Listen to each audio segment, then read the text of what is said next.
is an ancient saying that goes, "When the student is ready, the master appears." Today I invite you to understand one of the most profound pillars of occult wisdom, the 7 Hermetic Principles, derived from the legendary Emerald Tablets, created by Hermes Trismegistus, also known as Thoth, the Egyptian god of wisdom. Each of these principles is a key, and together they form the master key that opens all the doors to the Temple of Mysteries. This video is a compilation of 7 videos, each one explaining one of the 7 principles in detail, so that in the end, you too will hold the master key in your hands. The Hermetic Principles are the framework upon which this universe was created. To understand these principles is to understand how the universe works.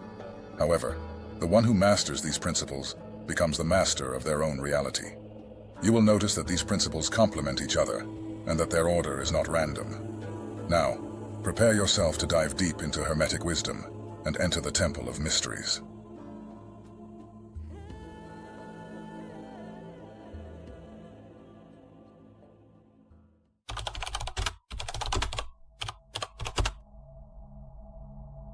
Today, we are going to delve into one of the fundamental pillars of Hermeticism, the first of the 7 Hermetic laws, known as the principle of mentalism. It states, "The all is mind, the universe is mental." This seemingly simple phrase holds a universe of implications within it. What does it truly mean to say, "The all is mind"? That the universe is ultimately a mental construct? That our experiences are mere reflections of our thoughts? Today, we will explore the true power behind this principle and its corroboration within modern physics. This principle not only opens the doors to the other 6 pillars of Hermes Trismegistus, but reveals to us a secret that completely transforms our way of seeing and interacting with the universe. When we affirm that the all is mind, we enter the mystery that the universe, all that is, was, and will be, is a manifestation of the universal mind, what Hindus call Vishnu's dream. Each of us is an intrinsic part of this manifestation. So, let us explore this deeply, for once we understand the first law, the doors to the mysteries of the spirit begin to open. To begin, it's essential to understand what this term, mentalism, means. According to the Kybalion, the most well-known book on Hermeticism, mentalism reveals that reality is not physical, nor made of solid, tangible matter as we might imagine. On the contrary, it is a mental construct, a creation of the universal mind, the all. Imagine that every element you see, touch, and feel is part of a vast mental projection, a vision many associate with the concept of the Matrix. This universe, which appears so concrete to us, is an elaborate construct that emerges from consciousness. The ancient masters of Hermeticism teach us that there is an unbreakable connection between our individual mind and this universal mind.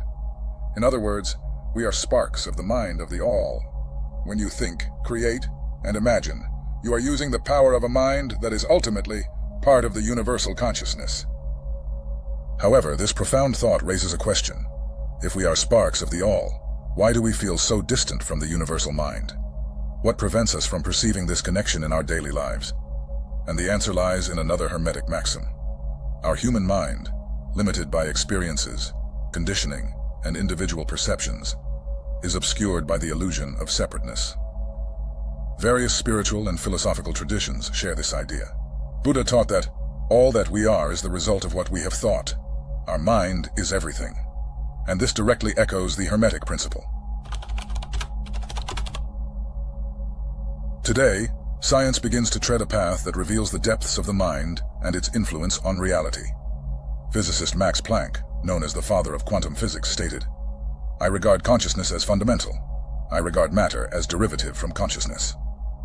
The principle of mentalism finds a fascinating reflection in the famous double-slit experiment, first conducted by physicist Thomas Young in the early 19th century, and revisited with greater depth as quantum science advanced. The experiment is at first simple. A particle, such as an electron, is fired at a barrier with 2 slits. On the other side of the barrier, there's a screen to record the impact pattern of the particles. When scientists try to predict the behavior of this particle, something extraordinary happens. If no one observes the electron, it behaves like a wave, passing through both slits simultaneously and creating an interference pattern, like ripples in a pond. However, upon introducing a measure to observe which slit the particle goes through, the electron decides to behave like a particle. It chooses only one of the slits, eliminating the interference pattern and creating a pattern that indicates a defined trajectory. This phenomenon reveals that, at a quantum level, the act of observing modifies reality. The observer seems to interfere with the essential nature of the particle, forcing it to choose a specific state. This phenomenon goes beyond materialistic understanding and opens the door to deeper interpretations of the relationship between mind and reality. The double-slit experiment confirms that observation, consciousness focused on a point, possesses the power to determine the state of things. And here lies the great teaching of the first Hermetic law. Reality is malleable, subjective, susceptible to the conscious mind that observes, interacts, and creates. This is what Hermes Trismegistus pointed to millennia ago. Imagine the mind as a vast ocean, where every thought, every observation acts like a stone tossed onto the water's surface, creating ripples and affecting everything around it. When you direct your attention to something, you throw that stone and create the movement, transforming potentiality into manifestation, like the electron that decides to be a particle instead of a wave. This is the mental power that the Hermetic principle speaks of. The first Hermetic law reveals to us that the mind is the key to creation. But what happens when the power of this mind, our deepest and most creative force, is dispersed and weakened? We live in an era where human attention has become the most coveted resource. Our energy, once focused on conscious creation, is being manipulated and consumed. And this is no accident. In a world where our ability to create reality depends on the strength of our attention, controlling where that attention is directed becomes a form of power. Modern distractions, social media, constant notifications, advertising, and an endless stream of information act as silent thieves of our mental energy. This fragmentation of the mind distances us from our creative essence and transforms us into mere reactors instead of authors of our own experiences. Studies show that the excess of information and constant stimuli alter our ability to concentrate and memorize in a lasting way, impairing our ability to maintain focus. Over time, the mind loses its sharpness and clarity. It's as if our mental strength is a blade, and daily distractions wear it down, making it less sharp and effective. The average person's attention span is now comparable to that of a betta fish. In Hermetic teachings, attention is seen as a tool for creation. Imagine it as the concentrated light of a magnifying glass. When your attention is focused, you can concentrate all the energy on a single point, intensifying and manifesting what you desire. But when that light is dispersed, we lose the power to transform and direct our path. We become passive observers, submerged in a torrent of superficial stimuli. In addition to fragmenting focus, modern distractions subtly shape our subconscious. Everything we see and hear, even if it seems irrelevant, leaves a mark on our minds. In the silence of our unconscious, this information accumulates, forming beliefs, fears, and behavior patterns. And as we have seen, the subconscious is a powerful creator of reality. By absorbing information imposed upon us without filtering, we allow our beliefs and values to be programmed by external agents. Instead of nurturing ideas aligned with our true essence, we allow others' realities to impose on ours. Philosopher Aldous Huxley observed that distraction will be the most effective means of control over man. And he was right. A scattered being with unconsciously shaped beliefs does not have the power to shape their own reality. The key to regaining control of your reality lies in regaining control of your mind. And for that, nothing is more powerful than meditation. When we speak of reclaiming control of the mind, meditation emerges as an essential practice. The first Hermetic law teaches us that the mind is the matrix from which all is created. However, a scattered mind, constantly in motion and subject to external influences, loses its ability to focus and intend.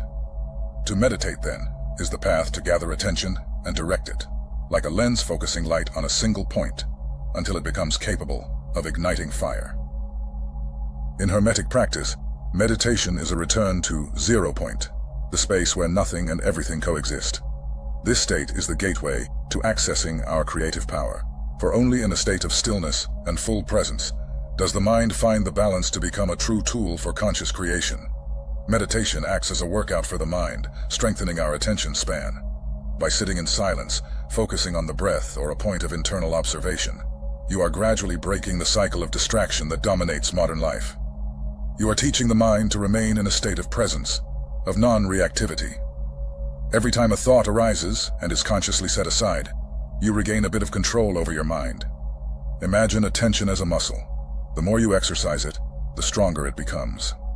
Likewise, regular meditation increases the mind's capacity to focus, stabilize, and resist external distractions, reclaiming its creative potential and freeing itself from the chains of external influences. In addition to improving control over the conscious mind, meditation is also one of the most powerful ways to access the subconscious. In large part, it is the subconscious that dictates what we manifest. Therefore, if we want to transform our reality, we must dive into the depths of our subconscious and dissolve the beliefs, fears, and traumas that block our creative power. During meditation, we enter states of deep relaxation that connect us with the subconscious. In moments of stillness, old emotions and patterns emerge to be seen and finally transcended. This process is fundamental to aligning the conscious mind with the subconscious, making it an ally in creating the desired reality. When we purify our subconscious, we eliminate the blocks that unconsciously sabotage us, making space for clarity and focus in our intentions and creations. At the heart of these teachings, we understand that the universe we perceive, with all its complexities and nuances, is ultimately a projection of our minds. But what happens when most of this creation originates from an unknown, barely explored region within us? The subconscious is the vast ocean where thoughts and beliefs that we often ignore are contained. Yet it paradoxically shapes our perception and consequently our reality in profound ways. It is the deep layer of the mind that does not operate through reason or direct logic, but through symbols, memories, and emotions. Here lie the roots of experiences, perceptions, and beliefs that sustain our worldview. Imagine the subconscious as a video camera, recording every moment, every emotion, every word, and every image since the earliest years of life. This constant recording goes beyond what you consciously perceive, as it also carries an emotional interpretation. It records fears, joys, insecurities. Each memory and emotion, once fixed in the subconscious, begins to create invisible molds that determine how you will view the world, your relationships, and even your possibilities for success and fulfillment. If the subconscious is the great mold of our reality, we need to understand how it directly influences what we experience. Limiting beliefs are ideas deeply rooted in the subconscious that generate restrictions on what we consider possible or attainable. For instance, someone who believes, even unconsciously, that they are not deserving of love may unconsciously push away people who genuinely love them, sabotaging their relationships. These limiting beliefs operate like hidden programs that bind us to patterns and repetitive cycles, preventing our conscious mind from fully manifesting the realities we desire. They work like filters, distorting our perception of the world and creating a kind of mirror that reflects not what we desire, but what we truly believe is possible. This mirror reflects, without censorship, the content of the subconscious, revealing shadows and illusions that remain hidden. By understanding how the subconscious influences our reality, we can begin the process of intentional reprogramming. This practice requires patience and repetition, as the subconscious is like fertile soil that needs to be plowed, nurtured, and cared for. Positive affirmations, visualizations, and meditative practices help remove deeply rooted beliefs and replace limiting patterns with a new vision of oneself. For example, if seeking abundance in your life, you must identify and dissolve beliefs like, "I am not worthy," or "the world is scarce." Then, through affirmations and visualizations, you plant new seeds like, "I am worthy of abundance," and "the universe is generous." Over time, this new programming begins to manifest in reality, as the subconscious is trained to respond to what it receives with repetition and emotion. Emotions are the fuel of the subconscious mind. They intensify the impression of beliefs and experiences, shaping reality with intense creative force. When you feel something deeply, this emotion becomes a message to the subconscious, which replicates this experience in your life. If you want to cultivate confidence, for example, visualize yourself in situations where you act with security and determination. Feel this confidence flowing through your body as if it were already true. The subconscious does not distinguish the real from the imagined, and thus it begins to accept this new emotional impression as part of its programming, reflecting it in your reality. Through reprogramming, self-knowledge, and the cultivation of elevated emotions, we can access the full potential of our subconscious mind, transforming it from a territory of shadows and limitations into a creative ally, capable of guiding us to our highest purpose. The first Hermetic law reveals to us that we are co-creators of our reality. Our mind is a temple, and what we create within this temple inevitably reflects in the external world. When we allow our attention to be taken by distractions, we cease to be the masters of this temple and become its servants. But by cultivating attention, practicing meditation, and diving into our subconscious, we can reclaim the reins of creation. We can choose what we want to see flourish in our inner garden, and consequently, in the garden of the universe around us. Thank you for watching.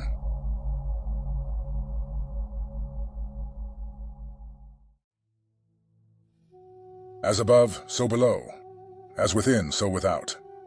This ancient Hermetic truth, expressed in the words of the Emerald Tablet, invites us to look beyond appearances, to perceive that the microcosm and the macrocosm are not separate entities, but two faces of the same universal reality. The same intelligence that forms the stars, forms the atoms within our bodies. Today, we will explore the depth of this universal law and how it connects with the latest advances in science, and with the millennial wisdom of mystics and philosophers throughout history. We will understand how this principle can be applied in our lives to become more complete and conscious beings. This law, known as the principle of correspondence, holds that reality in all its dimensions is structured fractally.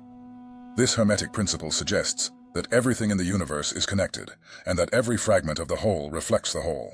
For example, the cells of our body carry the same genetic code that constitutes the entire organism, and each cell, in a way, is a microcosm of the body. Likewise, the movement of galaxies resembles the movement of atoms and electrons in their nuclei, showing that the universal laws are the same, whether on astronomical or subatomic scales. The law of correspondence teaches us to see the universe as a great mirror. If you want to understand reality, first observe yourself. Just as the macrocosm affects the microcosm, our internal state influences the world around us. And here we find a powerful key. By transforming what is within, we also transform what is outside. From a spiritual perspective, as above, so below, leads us to a deep understanding of the unity of everything. Jesus Christ, in his wisdom, said, "The kingdom of God is within you."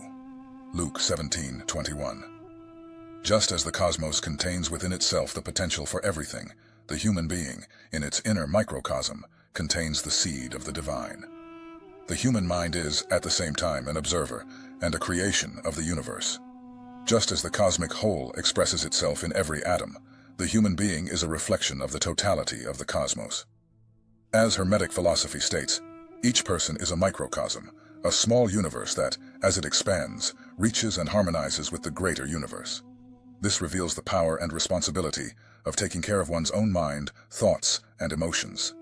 By doing so, we also take care of what is outside of us. The philosopher Plotinus asserted that the more a man knows himself, the more he knows the universe and what is beyond it. This idea echoes the Hermetic principle that, to understand the cosmos, we must first unveil the universe that exists within us. Spiritual philosophy teaches that our internal state, thoughts, emotions, beliefs, acts as a lens that shapes the way we perceive the external world. If we are at peace, we see the world with peace. If we are in conflict, the world around us seems hostile and disharmonious. This understanding reveals that the barriers we perceive between the self and the other, or between man and the universe, are illusory. In reality, we are part of a greater whole, and what happens inside us is in constant interaction with what happens outside. Thus, by transforming the inner universe, we adjust our relationship with the outer universe. For mystics, understanding as above, so below means recognizing that everything that exists in the cosmos also exists in potential within us. Carl Jung, Swiss psychologist and scholar of symbolism, cited in almost every video on this channel, explained that the personal unconscious of the human being is a reflection of the collective unconscious, a reservoir of images, ideas, and archetypes that shape how we experience life. Just as the cosmos is in constant movement and transformation, The inner universe of each human being is dynamic and pulsating. By exploring this inner universe, the individual not only discovers aspects of themselves, but also connects with archetypal forces and universal truths that are part of the entire cosmos. Therefore, the spiritual journey is a journey of return to this universal center that exists within us. Just as the principle of as above, so below affirms the correspondence between the macrocosm and the microcosm, it also suggests an integration between spirit and matter, between being and doing, between the internal and the external. Paracelsus, one of the great alchemists and philosophers of nature, said that the understanding of oneself is the first step toward understanding all things. For alchemists, the ultimate goal of self-knowledge is union with the whole. By transforming our inner lead, fears, doubts, limitations, into gold, wisdom, peace, self-mastery, we align with the divine flow of the universe. It is the alchemical process, the work of harmonizing what is above with what is below, and of seeing matter and spirit as one. The principle of correspondence invites us to see the universe as a series of layers and realities that mirror each other. It suggests that there is an intimate relationship between different planes of existence, and that what occurs on one level of reality has reflections, parallels, or resonances in others. In the context of the duality between spirit and matter, the second Hermetic law reveals that spirit and matter, although seemingly opposites, are in fact reflections of the same essential reality. The material world we experience is a reflection of forces, ideas, and laws that operate on the spiritual plane, such that matter is like a shadow or expression of the subtle laws and energies of the spirit. According to the principle of correspondence, spirit is the original or causal plane, where all ideas and energies originate. Matter, then, is the reflection of this origin, shaped according to the invisible laws and patterns of the spirit. Think of the spirit as the source and matter as the image projected by this source. Matter only exists as a function of the presence and movement of this underlying spiritual energy. Thus, the visible world is shaped by the invisible forces of the spiritual plane, much like a statue is sculpted from an idea. Likewise, any transformation or change we wish to see in matter begins, first and foremost, on the spiritual plane, whether through intention, vision, or the mind. An example to understand this relationship lies in nature itself. Consider DNA, an invisible structure to the naked eye, but one that contains all the information necessary to create a complex, physical organism. This relationship between DNA and the physical body is a reflection of the correspondence between spirit, as the source of information and energy, and matter, as the expression of this essence. By aligning our mind and intentions with spiritual laws, we can influence and shape matter according to our will. However, this does not mean controlling or manipulating material reality. Rather, it is a process of alignment. When we understand that matter is merely a densification of spirit, we realize that profound transformations occur when we operate directly on the spiritual plane, that is, on the level of our intentions, thoughts, and beliefs. For example, someone wishing for prosperity may understand that this abundance begins in the spirit, through a mind that generates beliefs of self-worth, confidence, and gratitude. By nurturing these spiritual and mental patterns, the reflection in the material world inevitably manifests, even if in a gradual and subtle way. Life is a constant dance between spirit and matter, where the goal is not to deny one in favor of the other, but to recognize and harmonize both. True alchemy, then, lies in integrating the spiritual world with material life, recognizing that each aspect of our physical existence has a spiritual reflection, and that each spiritual experience can be lived in matter. This means that the search for meaning and purpose, often associated with the spiritual plane, must have practical expression in our daily lives. When we cultivate the spirit through practices of self-knowledge, such as meditation and introspection, we are simultaneously creating a stronger foundation for a fulfilling, aligned material life full of meaning. Ultimately, the principle of correspondence reminds us that the duality of spirit and matter is, at its essence, an illusion created by our limited perception. Both are expressions of the same universal truth. Just as light passing through a prism divides into several colors, spirit manifests in matter without losing its original essence. This understanding allows for profound spiritual freedom, as we recognize that, By fully living on the material plane and honoring physical life, we are also expressing the spirit. The purpose of our spiritual journey, then, is not to escape matter, but to transcend it, seeing it as a reflection of spirit in motion.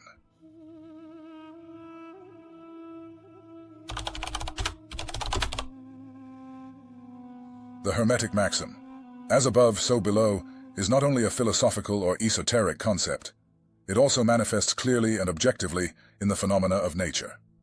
When we observe the natural world, we see that the same structure and operational patterns we find on small scales repeat on much larger dimensions. This correspondence between the microcosm and the macrocosm is not merely symbolic. It is imprinted in the fundamental patterns that govern matter and energy. One of the most emblematic examples of as above, so below in nature is the phenomenon of fractals. Fractals are shapes that repeat on different scales and can be observed in both tiny objects and colossal structures. Fractal geometry is evidence that the same patterns that structure the universe in its vastness are found in the minutiae of the natural world. Take, for example, the spiral symmetry of the Nautilus shell and compare it to the shape of a spiral galaxy. The same Fibonacci mathematical sequence that organizes the growth of a flower's petals also applies to the arms of galaxies. The principle of as above, so below becomes visible in this repetition of patterns, showing that nature follows a universal order. This mathematical organization is known to many as sacred geometry, a language of the cosmos that structures everything from the movement of subatomic particles to the growth cycle of plants and the formation of star systems. Nature is driven by cycles that reflect one another, from the smallest organisms to the largest ecosystems. The cycle of life, birth, growth, death, and renewal, is one of the most universal examples. Just as the seasons change in a perpetual cycle, all living beings experience a version of this cycle in their own lives. In the human body, for example, the circulatory system is a microcosm of the Earth's hydrological system. Just as rivers flow to the ocean, blood flows to the heart, and from there to the rest of the body, nourishing and connecting all parts. Both follow a similar principle of flow and return, demonstrating that the macrocosm, the Earth, and the microcosm, the human being, are organized by the same underlying intelligence. This correspondence between the micro and the macro also manifests in the cycles of sleep and wakefulness, in the rhythms of cellular activity, and in planetary rotation, showing that the principle of correspondence is a fundamental code in all vital processes. Another clear example of as above, so below appears in the structure of atoms and solar systems. The nucleus of an atom, surrounded by electrons that revolve around it, closely resembles the Sun at the center of a planetary system, with planets orbiting. This similarity has led some scientists and mystics to suggest that the basic structure of the universe may be repetitive and holographic, with the same pattern repeating on subatomic and cosmic scales. This analogy reveals an ordered universe, where the microcosm and macrocosm reflect each other. The philosopher and mathematician Pythagoras believed that number is the principle of all things, suggesting that reality is structured by mathematical and geometric principles that apply both to the vastness of galaxies and to the most insignificant particle. In the field of consciousness, scientists such as David Bohm, a physicist and collaborator of Albert Einstein, proposed the idea of Holo movement. Bohm suggested that reality is not composed of separate parts, but rather of an indivisible totality, where the parts are not isolated, but reflections of a greater and indivisible reality, much like a hologram. In other words, each part of the universe contains the whole, reflecting the idea that what happens at one level of reality impacts other levels. Benoit Mandelbrot, the mathematician of the last century who discovered fractals, revealed how these patterns are a fundamental characteristic of various systems. When we look at the universe with this fractal view, each small part seems to be a smaller scale version of the whole. Thus, as above, so below becomes not just a philosophical metaphor, but an observable phenomenon in the natural world.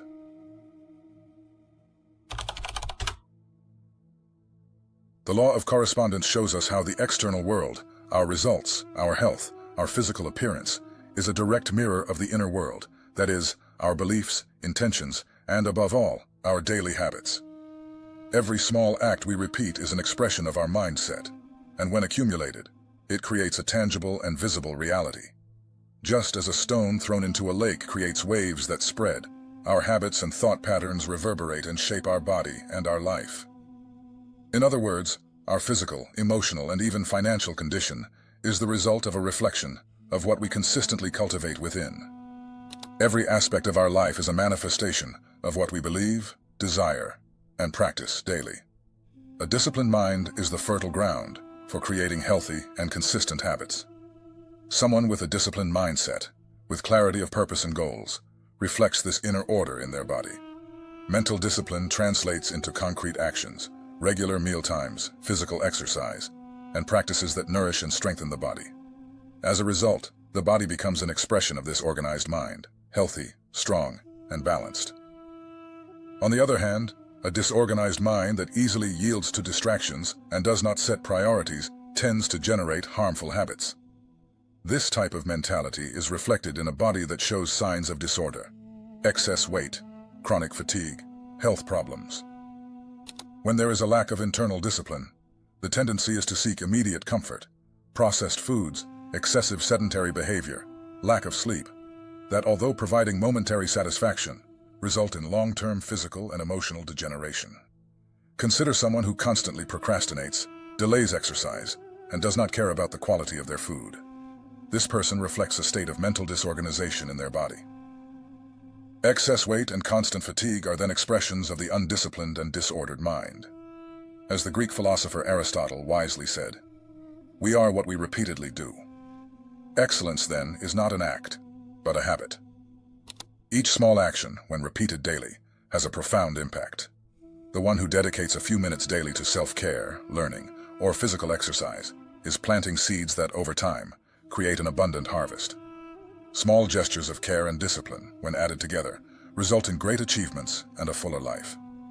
To an outside observer, a significant physical or mental transformation may seem like the result of something drastic, but in reality, it is the reflection of many small acts done with consistency and intention.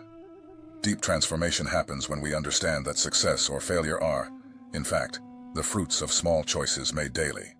A simple habit, like drinking more water every day, may seem insignificant in isolation, but over months, it can transform a person's skin, energy, and overall health. This is the principle of correspondence in action. Small acts that begin in the microcosm of the mind, manifest in daily life, and then create profound changes in the macrocosm of life. To transform external results, whether in the body, health, or relationships, it is necessary to start from the inside, from the mind and spirit. This is the power of the principle of correspondence. By changing our mindset and cultivating beliefs of discipline, self-care, and self-love, our daily habits begin to reflect these internal changes. And gradually, our external environment adjusts to this new internal configuration. Those who have clarity of purpose and direction, those who know what they want to build and achieve, develop habits that sustain that path. A strong body, a clear mind, and an organized life are reflections of a soul that has found a reason to exist and expresses it through every small action. When contemplating the principle of correspondence, we begin to understand that this ancient wisdom is not limited to theoretical reflection. It offers a compass for living with more harmony, authenticity, and intention. Applying this principle to everyday life can help us align our inner world with the outer world, fostering clarity, emotional balance, and well-being. Just as the universe organizes itself into cycles and harmony, we must also seek this balance within ourselves. At its core, the universe is like a vibrant melody, and each of us is a note, resonating in the harmony of the whole. What we are on the inside is manifested on the outside. Our thoughts, our beliefs, our daily habits are the invisible threads that weave the reality around us. The principle of correspondence reminds us that we are the sculptors of our own existence. The clay is our consciousness, and the chisel, our actions. And so, like a mirror that reflects the starry sky in the calm waters of a lake, life responds precisely to what we emanate from our soul. If we seek peace, let us cultivate serenity. If we desire strength, nourish it with discipline. And if we want love, let it blossom in us as a pure and unquenchable flame. Let us always remember, what we create within ourselves, the world will return to us in reflection. As above, so below. As within, so without. May every choice we make be a silent and intentional prayer, echoing in eternity and bringing forth the highest expression of our being. Thank you for watching.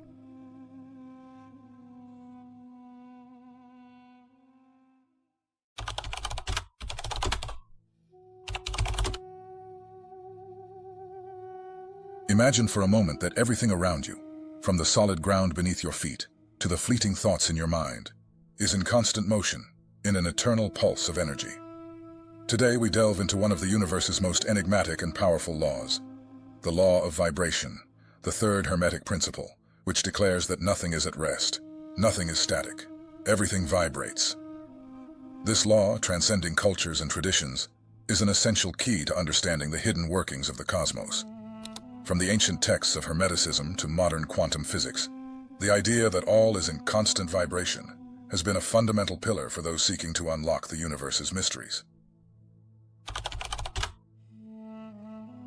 The law of vibration is the third of the 7 Hermetic principles.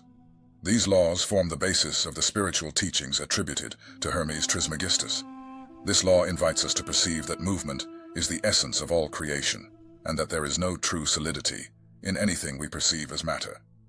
At its deepest level, everything is made up of energy, and this energy is always in motion. This perception was revolutionary in ancient thought, going beyond what could be perceived with ordinary senses.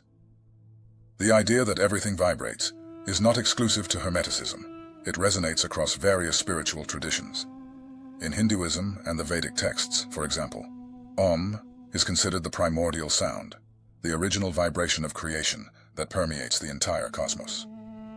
Ancient Egyptians and Greeks believed that understanding this cosmic dance was essential for attaining harmony and wisdom, as they recognized that the universe was in a constant state of flow and transformation.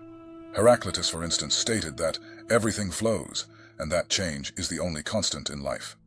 For Hermeticism, vibration is the bridge between the visible and invisible, the physical and the metaphysical. This is why the law of vibration is fundamental for understanding the other Hermetic laws, as it allows us to grasp how matter, mind, and spirit connect. Matter is frozen light. This material world is essentially light vibrating at an extremely low frequency.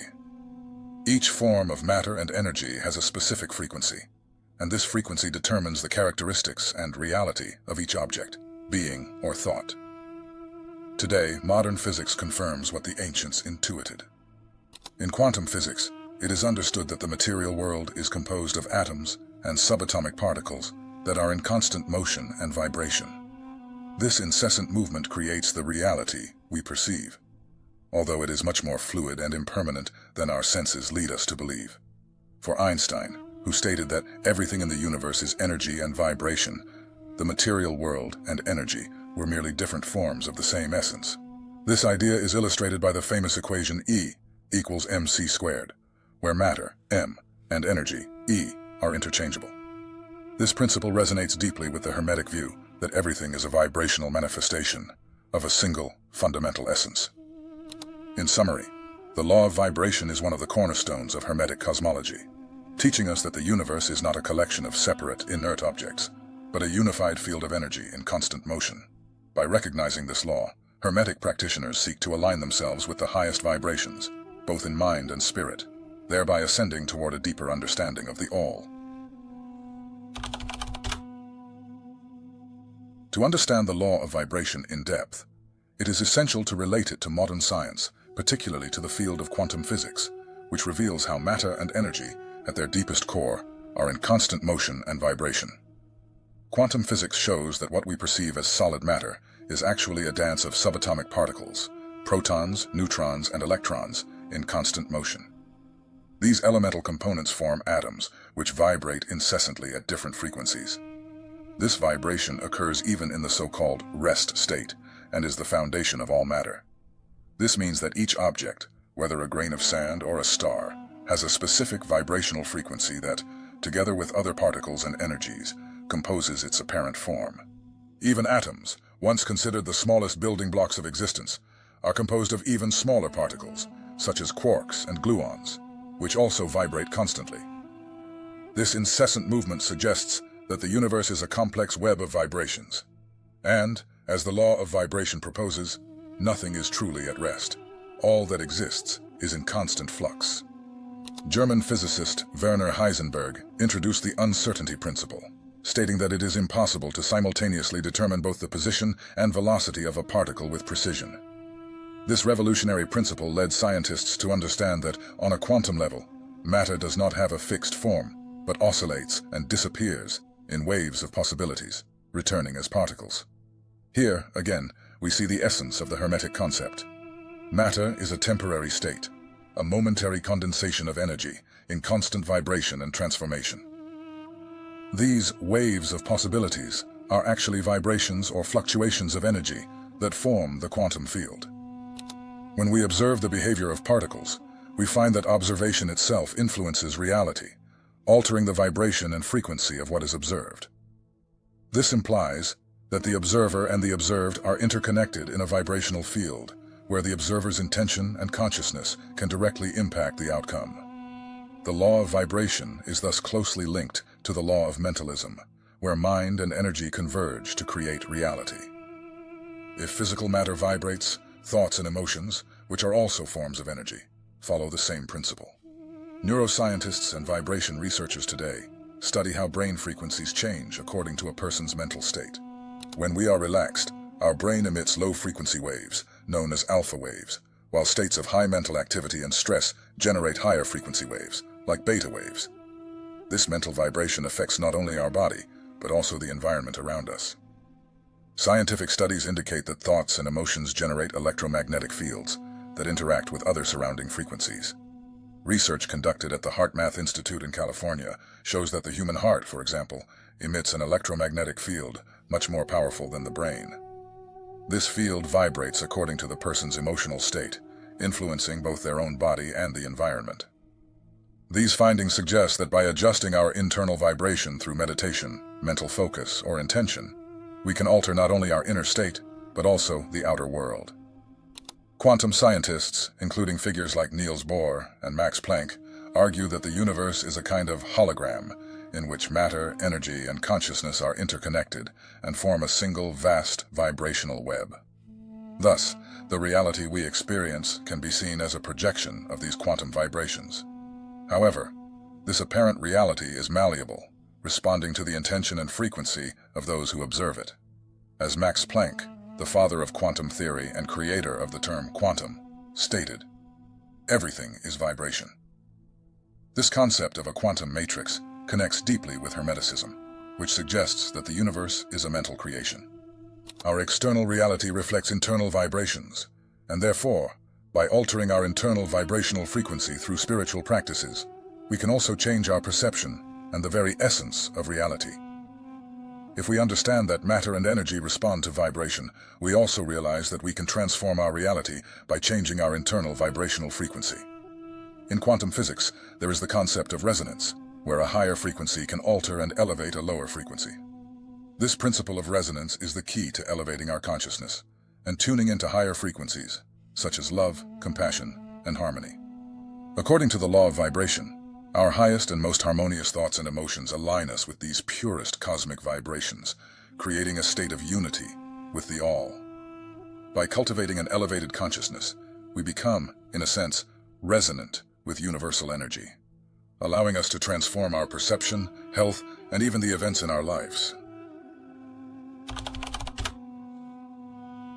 In Hermetic thought, vibrations are not limited to physical matter alone. Thoughts and emotions are also considered forms of energy, each possessing its own vibrational frequency. As Hermes Trismegistus taught, the universe, constantly vibrating, includes not only what we can see and touch, but also our inner states. Here, the law of vibration becomes profoundly practical. Understanding that our thoughts and emotions emit frequencies allows us to transform our reality by adjusting our inner vibration. Modern science has also investigated and acknowledged the vibrational capacity of thoughts. Neuroscientists have discovered that the brain emits electromagnetic waves corresponding to our thoughts and emotional states. These waves, which can be measured as alpha, beta, theta, and delta waves, represent different levels of brain activity. For example, alpha waves are associated with relaxation, while beta waves occur during moments of concentration and logical thinking. Each mental state vibrates at a different frequency, impacting both our body and the environment around us. A positive and constructive thought emits a different frequency than one rooted in fear or negativity.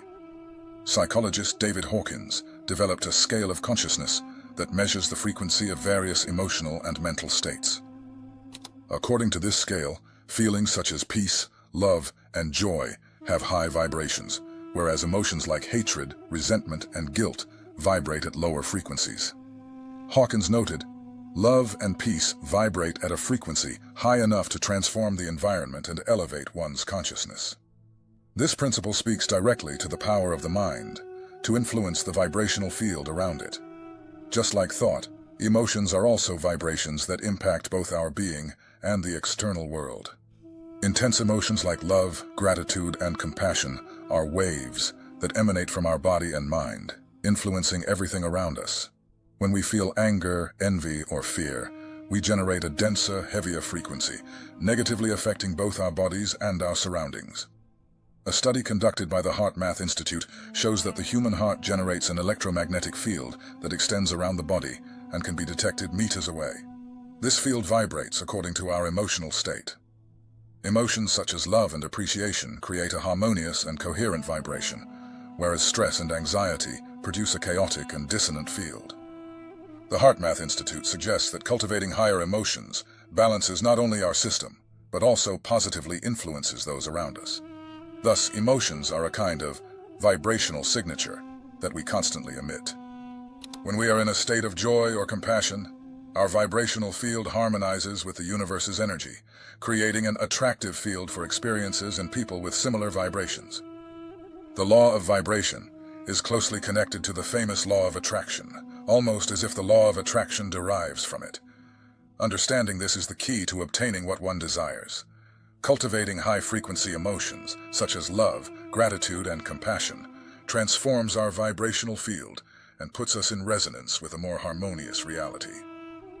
When we choose elevated thoughts and self-care practices, our personal vibration aligns with the universe's higher vibrations. This is the Hermetic principle of self-mastery.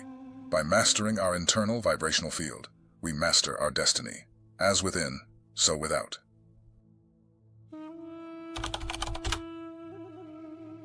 As we elevate our vibration, our perception expands and intuition sharpens. Intuition is a way to receive information beyond rational thought.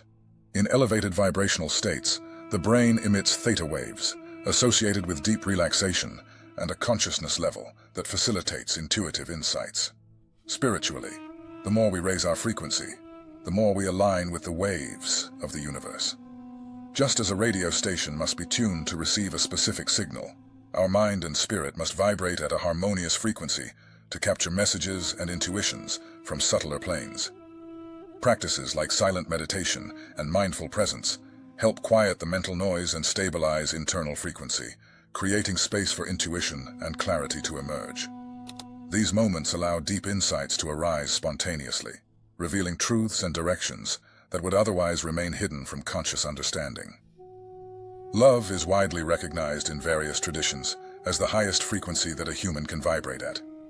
When we feel love, not conditional love or attachment, but universal unconditional love, our cells, thoughts, and emotions vibrate in harmony with divine energy.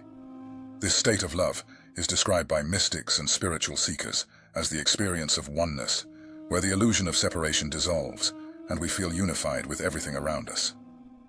Psychologist David Hawkins, in his study of consciousness levels, also emphasized that the vibration of love can transform an entire life experience. He defined love as a powerful frequency that dissolves fear and can literally heal both the person who emits it and the environment around them. From the Hermetic perspective, when we vibrate in love, we unite our individual energy with the creative energy, bringing light and healing not only to ourselves, but also to the collective. One practice that raises our vibration to the level of love is the exercise of compassion. By directing feelings of love and understanding toward all beings, including ourselves, we break free from low-frequency patterns such as judgment and anger, creating a vibrational field where the divine can manifest. Forgiving, for example, is one of the quickest ways to elevate our vibration, as it releases dense emotional burdens and opens us to the frequency of love. At the peak of vibrational elevation, many report experiencing states of oneness. This is the moment when, through deep meditation, spiritual ecstasy, or practices like yoga and qigong, we connect to a cosmic vibration where the concept of self and other disappears. In Hermetic philosophy, this experience is described as a return to the source, where the individual recognizes themselves as an inseparable part of the whole. This experience leads to profound peace, known as samadhi, the state of complete harmony with the universal vibrational flow. By raising our personal vibration, we contribute to the collective consciousness's vibrational elevation. This concept, known as the morphic field by Rupert Sheldrake, suggests that each individual's actions, emotions, and intentions impact the vibration of the whole. When we vibrate in peace and compassion, we are literally infusing these qualities into the collective field, influencing those around us and creating a more harmonious vibrational atmosphere. The role of elevating the collective vibration is a spiritual responsibility and an act of service as we become channels for divine energy on Earth. As taught by mystics and sages, when we elevate our own frequency, we become a light that inspires and awakens others.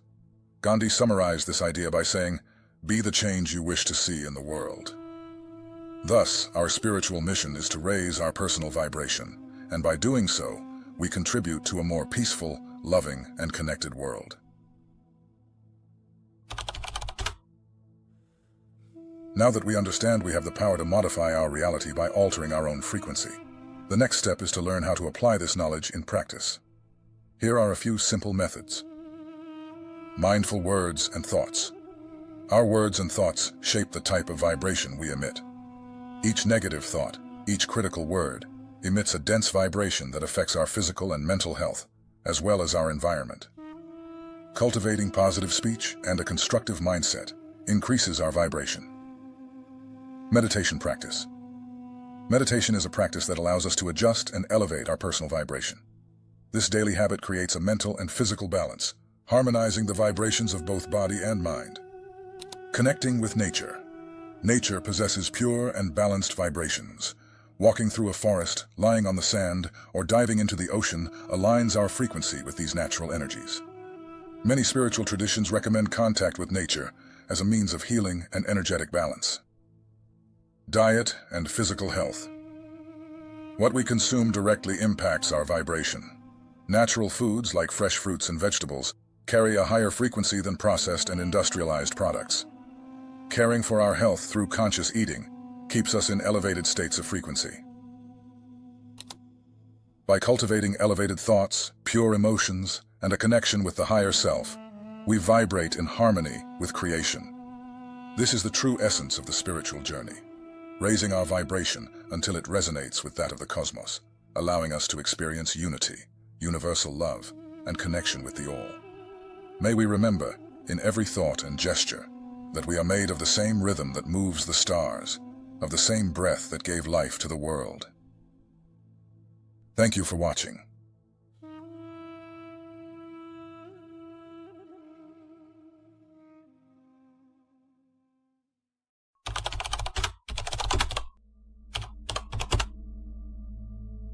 Imagine a cosmic dance where everything that exists, light and shadow, love and hate, inspiration and fear, is orchestrated by a single universal truth.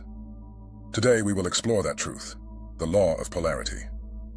Get ready to dive deeply into the fourth Hermetic principle and uncover how it shapes the visible and invisible universe around us. Everything is dual. Everything has poles. Everything has its pair of opposites. Opposites are identical in nature, but different in degree. This quote from the Kybalion forms the foundation of the law of polarity, the fourth Hermetic principle.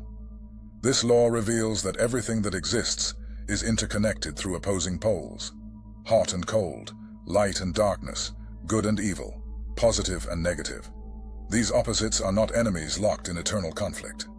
They are complementary, like two forces of the same current, coexisting to create balance and motion. This law is deeply rooted in the structure of the universe.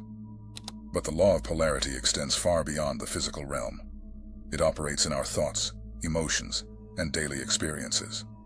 For example, have you noticed how happiness can only be understood after experiencing sadness? These extremes are two sides of the same emotional coin.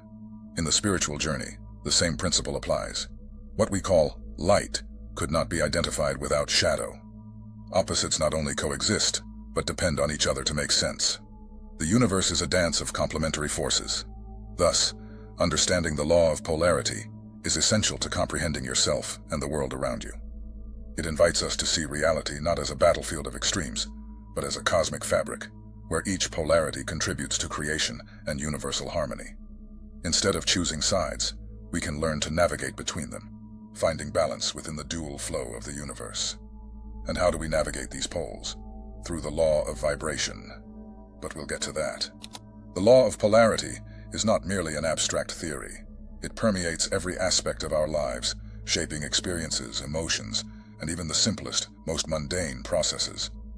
When preparing a meal, for instance, we apply heat to raw, cold food. This interaction between extremes, heat, positive, and cold, negative, results in something new, food ready to be consumed. Without this polarity, transformation could not occur. It is the balance of temperatures that ensures ideal cooking, neither too burned nor too raw. Polarity also reveals itself in social and political forces. In any political system, there are opposing ideas, conservatism and progressivism, right and left. While they may seem to conflict, these forces are complementary. Both are necessary to balance society, provoking change while ensuring stability. When one ideology dominates entirely, the system becomes rigid or chaotic. The interaction of extremes creates dialogue and, ideally, progress. In the end, everything is part of a single spectrum.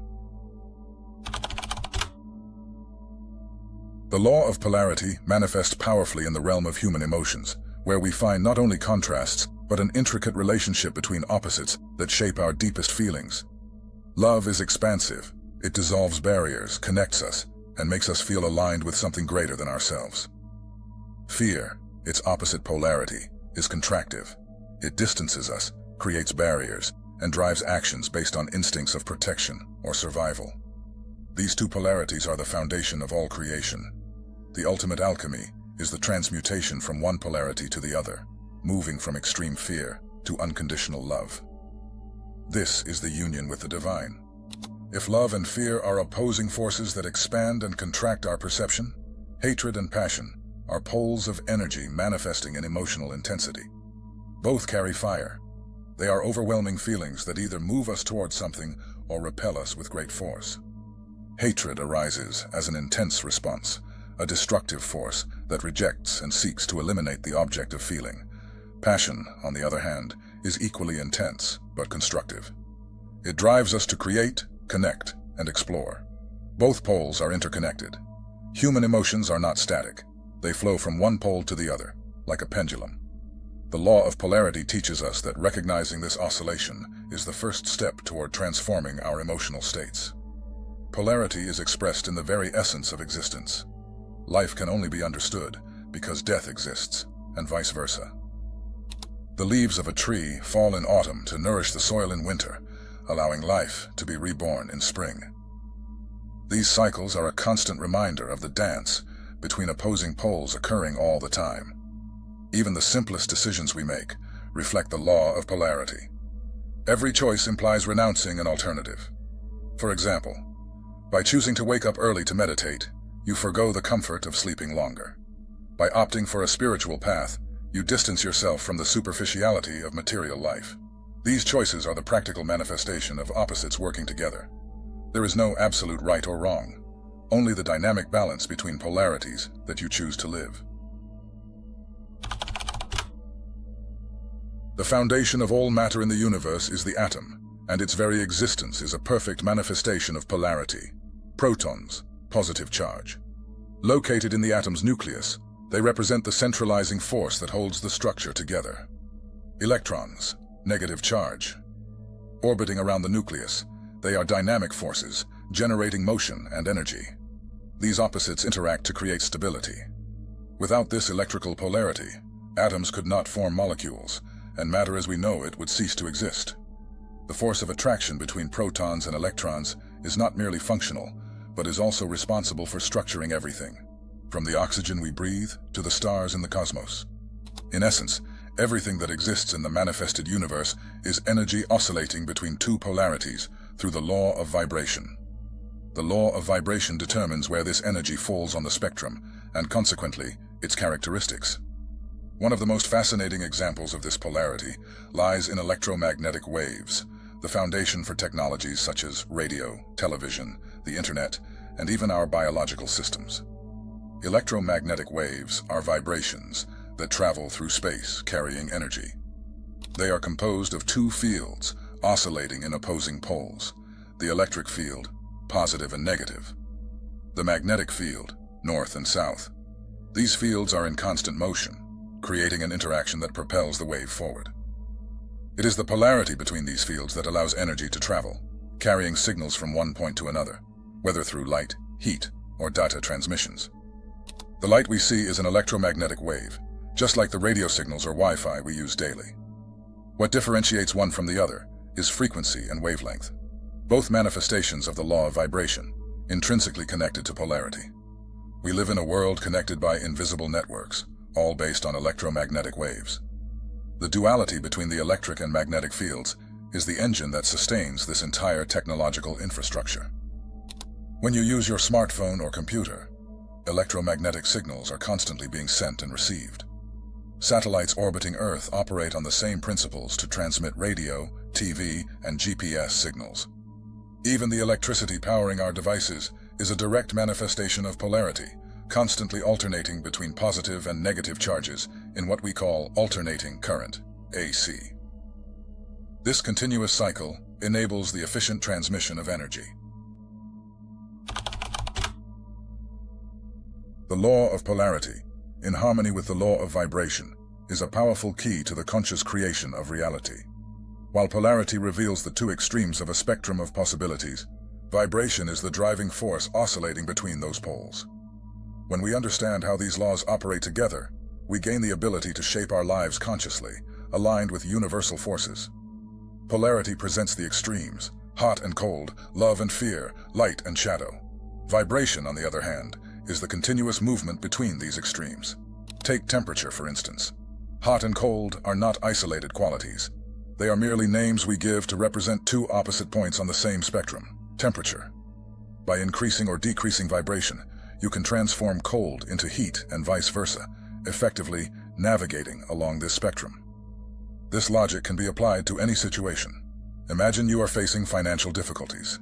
Instead of focusing on what is lacking, complaining, and adopting a victim mindset, vibrating at the frequency of scarcity, the lower part of the spectrum, you can deliberately practice gratitude for what you already have and visualize prosperity as a present reality. By intentionally adjusting your vibration to the frequency of abundance, higher part of the spectrum, you naturally attract opportunities aligned with the pole of prosperity. Think this is nonsense? Give it a try. The alchemist's laboratory is their own mind. Conduct the experiments for yourself, and then decide, based on your own experience, if this is not how reality truly works. As Heraclitus once said, struggle is the mother of all things. The dialectic between opposites creates movement, growth, and evolution. There is no progress without opposition, no evolution without challenge. Life, with all its polarities, is an expression of this eternal truth. The key to true wisdom lies in understanding the necessity of opposites, while simultaneously transcending the idea of separation. Rather than rejecting or battling one pole, we must learn to integrate both sides within ourselves. The true alchemy of the soul is the ability to navigate these contrasts. When you face a challenge or a difficult situation, instead of focusing solely on the problem, the negative pole, you can choose to see the lesson or opportunity it presents, the positive pole. This transforms adversity into fertile ground for growth and learning. Every moment of our lives offers the opportunity to experience polarity. It is present in our relationships, our emotions, our choices, and even in the small, everyday decisions. However, true transformation occurs when we realize that we are not at the mercy of these opposites, but are co-creators of our reality. By becoming aware that everything has two polarities, we can use this as a tool to move toward growth. True freedom comes when we understand that we are more than the poles we experience. We are the consciousness behind the polarity, capable of choosing which side to align with, thus shaping our reality. What are you creating in your life today? Are you choosing to feed fear or love? Thank you for watching.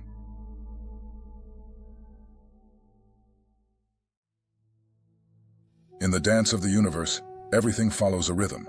Everything oscillates. Everything pulses in perfect cycles. This is the fifth Hermetic principle, the law of rhythm. A universal principle that invites us to observe the movement of the tides, the cycle of the seasons, and even the ups and downs of our lives. Understanding this law is to find harmony amid chaos, balance amid change. Today we will explore the secret behind this cosmic rhythm and how it manifests in every aspect of existence. Imagine the universe as an eternal dance, a continuous movement from one side to the other, a flow and ebb that never stops. This is rhythm, invisible yet present, subtle yet undeniable. The fifth Hermetic principle, known as the law of rhythm, teaches us that everything in the universe follows cycles. There is always an action and a reaction, an advance and a retreat, a rising and a sinking. This is in the affairs of the universe, suns, worlds, men, animals, mind, energy, and matter. This law is manifest in the creation and destruction of worlds, in the rise and fall of nations, in the life of all things, and finally, in the mental states of man. Everything flows in and out, in a pendulum motion that governs existence. Just like the waves of the sea, there is a moment of advance and a moment of retreat. What rises will inevitably fall. What is born will one day dissolve. Just as there was an emanation at the beginning of everything, at some point the universe will stop expanding as it does now and begin the reverse motion, a compensation, until everything returns to how it was in the beginning. This is the breath of God. The law of rhythm also governs our lives. Notice how our days oscillate between light and darkness, our emotions between joy and sadness, our moments between action and rest. It is the rhythm of life. Everything begins and ends. Understanding the law of rhythm is recognizing that nothing is permanent, neither joy nor pain. Everything is in motion. Everything is temporary. Just like the pendulum, the universe also seeks balance amid oscillations. This is the secret of universal harmony. On the vast stage of the universe, rhythm is the invisible maestro. Galaxies spin in cosmic spirals, stars are born in stellar nurseries and die in magnificent explosions, returning to the dust of space. Each pulse of light, each movement of the celestial bodies, follows a cycle. Nothing is stationary. Everything dances to the sound of a universal rhythm. Look at the sky. The sun rises and sets in a perfect cycle that sustains life on Earth. The phases of the moon influence the tides, fertility cycles, and even our emotions. The universe breathes. It expands and contracts, as if the entire cosmos were alive. On Earth, the same principle manifests. The seasons follow one another in perfect harmony. Spring brings life, summer matures, autumn harvests, and winter rests. It is the eternal cycle of renewal. Just as in nature, everything in our existence is governed by cycles, flow and ebb, birth and death, inhalation and exhalation. Rhythm is the signature of the all. By observing it, we discover that change is not our enemy, but part of life's dance. Understanding this principle aligns us with cosmic order, accepting that even the most powerful forces follow the compass of universal harmony. Rhythm is not just an external force, it is within us. Blood flows in our veins in a constant stream, the heart beats in a unique cadence, and our breathing follows the rhythm of life. Everything vibrates in tune with this law. And what about the tides of the ocean? They advance and retreat, as if following a celestial choreography dictated by the moon. Just as the waters move in cycles, our thoughts and emotions also have their highs and lows. Nothing escapes the pendular motion of rhythm. Notice the hidden harmony in every aspect of nature. Rivers flow to the sea, but never chaotically. They follow the path shaped by gravity and terrain. Trees grow slowly, in cycles of expansion and rest, respecting the seasons. Even the smallest insect, deep in the forest, lives in sync with its surroundings. The law of rhythm is a reminder that the universe is not chaotic, but deeply ordered. Behind every apparent disorder lies a precise dance, an oscillation that maintains the balance of the all. When we look closely, we see that chaos is merely rhythm we have yet to understand. When we align ourselves with natural cycles, we live in harmony with the universe. And just as the sun always rises after the darkest night, we can trust that after every fall, there will be a rebirth. This is the eternal pulse of creation, a truth that echoes in every corner of the cosmos. In our lives, rhythm also silently governs every moment. From the instant we are born, we begin to dance with the cycles of existence. Childhood fills us with energy and discovery. Youth drives us with passion and ambition. Maturity brings us responsibility and reflection, and old age teaches us the wisdom of rest. Everything has its time, and each phase has its purpose. But rhythm is not only in the major transitions of life, it is present in our daily lives. Some days we are full of energy, inspired, ready to conquer the world.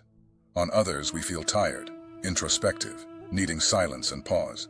This movement between highs and lows is natural, part of the pendulum that swings incessantly within us. Even our emotions obey this principle. There are moments of joy when the world seems to shine, followed by periods of sadness or restlessness. Resisting these oscillations is futile. The attempt to remain in a permanent state, whether of happiness or stability, is like trying to stop the flow of a river. The secret lies in observing without attachment. When you are in a moment of ascension, enjoy it, but know that it will end. When you are in a challenging period, remember that the tide always changes, and the light will return. As the Persian poet Rumi said, "This moment of difficulty too shall pass." It is the pendulum of life, swinging from one extreme to the other, but always returning to balance. The law of rhythm is not a punishment or a trap. It is a reminder that everything we experience is part of a greater dance. When we understand this, we stop fighting the tides and begin to navigate with them. This is the path to harmony. Think of emotions as an invisible pendulum that continuously swings between extremes. In one moment we feel joy, enthusiasm, the lightness of a heart at peace. In the next, we may be overcome by sadness, anger, or discouragement. This oscillation is natural, part of the universal cycle that governs all existence. Most of us, however, try to resist this movement. When we are happy, we want to freeze the moment, clinging to the feeling as if we could keep it forever. But the pendulum must swing. It is propelled by the very force of the universe. The more we cling to the positive side, the more intensely it swings to the opposite. This is the trap. The greater the enthusiasm, the greater the potential for melancholy. On the other hand, when we are in negative emotional states, we often fight against them, seeking immediate escape. But just as the pendulum returns to the center, the challenging emotion will also pass. Resisting it is like trying to hold back the waves of the sea with your hands. The secret is to allow the movement to occur, without fighting, without attachment. Spiritual masters of all ages have taught us the same truth. Neutrality is key. Hermes Trismegistus wrote, "The master is not a slave to the pendulum. He observes the motion, but is not carried away by it." Understanding this wisdom means learning to remain at the point of balance, at the center of the pendulum. This is where peace resides. When you feel a strong emotion, whether good or bad, pause. Observe the feeling as if you were a spectator. Ask yourself, why am I feeling this? Where is this pendulum moving? This simple practice of observation can break the cycle of automatic reaction and bring clarity. Imagine your emotions as the weather. One day it might be sunny and warm, the next, rainy and cold. You don't control the weather, but you can decide how you will respond to it. The law of rhythm teaches us not to identify with the extremes. We are not the storm, nor the shining sun. We are the unchanging sky that observes the changes. Understanding the emotional pendulum is liberating. It is accepting that nothing lasts forever, neither moments of difficulty nor moments of ecstasy. This knowledge does not leave us indifferent, but makes us wiser. It allows us to enjoy the highs without losing ourselves in them, and to face the lows without being destroyed. At the center of the pendulum, we find balance, and with it, true freedom. At its core, the law of compensation manifests as the expression of universal balance. The term compensation carries the idea of counterbalancing, and this is precisely how Hermetists employ the concept. When the Kybalion states, "The measure of the swing to the right is the measure of the swing to the left," Rhythm compensates. It unveils the hidden dynamic governing all aspects of the universe, from the simplest physical experiences to the most complex manifestations of the spirit. In the cosmic dance of the universe, the law of compensation acts as the guardian of balance between opposites. Simply put, movement in one direction always finds its response in the opposite direction, and thus one movement compensates for the other. On the physical plane, this law is easily observed. The pendulum of a clock, for instance, swings in one direction and then returns with equal measure in the opposite direction. Similarly, the tides that rise during the full moon retreat with equal force during the waning moon. The seasons of the year, alternating between heat and cold, follow one another in perfect harmony, reflecting the natural oscillation of all cycles. Even the motion of a projectile launched upward, with its initial force, is equally compensated when gravity pulls it back to the ground. However, Hermetists go further.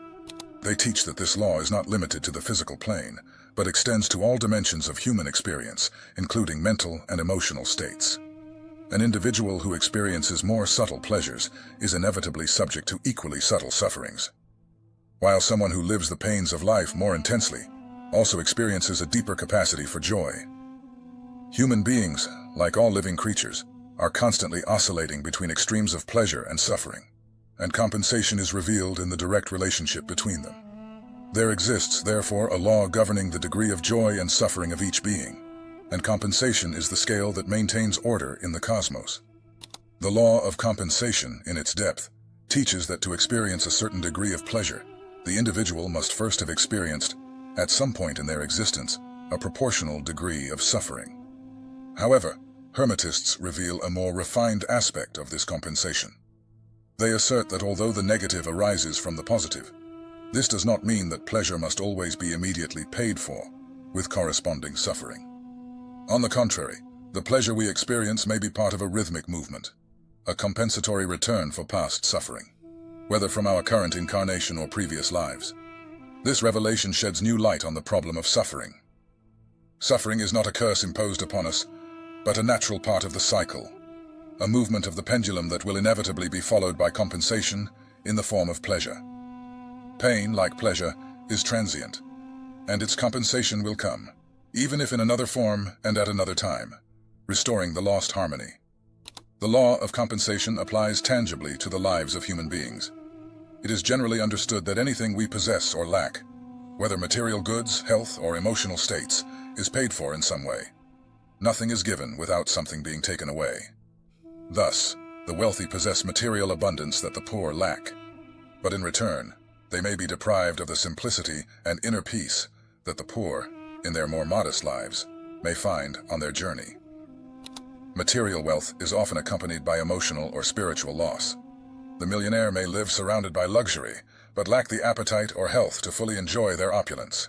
Meanwhile, the laborer, with fewer material possessions, finds pleasure in simple things, and the enjoyment of a humble meal may bring them more satisfaction than the wealthy person who lacks a healthy appetite. The law of compensation is an active, ever-present force, working tirelessly to restore the universe's balance. It is the principle that keeps the cosmic order, compelling the pendulum of life to swing back to the center. The compensatory movement may not be immediate, but it always aligns with life's natural rhythm. Through the experience of pleasure and pain, gain and loss, the human soul learns to navigate the cycles of existence, knowing that at the end of every movement, the scale will balance, restoring universal harmony. The law of rhythm cannot be stopped, but it can be understood, and with practice, mastered. When you realize that life is made of cycles, you can begin to prepare for its oscillations, avoiding being swept away by them. Wisdom lies in learning to surf the waves of rhythm rather than fighting against them. First, observe the cycle. Most people live without noticing the patterns in their own lives. Yet, rhythm leaves clear signs. When you start paying attention, you will see that your emotions, energy levels, and even external events follow a pattern. For instance, after days of intense productivity at work, you may notice mental and even physical fatigue. This is not weakness. It is the natural rhythm of your biological body seeking balance. Second, anticipate the movement. If you know that a phase of expansion will be followed by contraction, you can prepare for what's coming. In moments of joy, cultivate gratitude, but keep your feet on the ground, knowing that this state may pass. In moments of difficulty, Remind yourself that it is temporary. The tide always changes. A powerful tool for handling intense oscillations of rhythm is conscious breathing. When you feel the pendulum swinging too strongly, pause. Breathe deeply. Inhale through your nose, counting to 4. Hold your breath for another 4 seconds. Exhale slowly, counting to 8. This simple exercise helps stabilize your mind and restore inner balance. Another practice is silence. Set aside a few minutes each day for meditation, or simply for contemplation. In this state, you connect to the rhythm of the universe without becoming a slave to it. Above all, practice acceptance. Do not resist the oscillations. Accepting life's rhythm does not mean resigning yourself, but rather flowing with wisdom. When the pendulum swings, it is not out of control. It is merely obeying the laws that maintain the balance of the all. Remember, the rhythm never ceases. What truly matters, however, is how you choose to dance. Learn to listen to your inner cycles, the tides of your soul, and harmonize yourself with the universal flow. Ultimately, understanding and mastering the law of rhythm is the path to true freedom. Thank you for watching.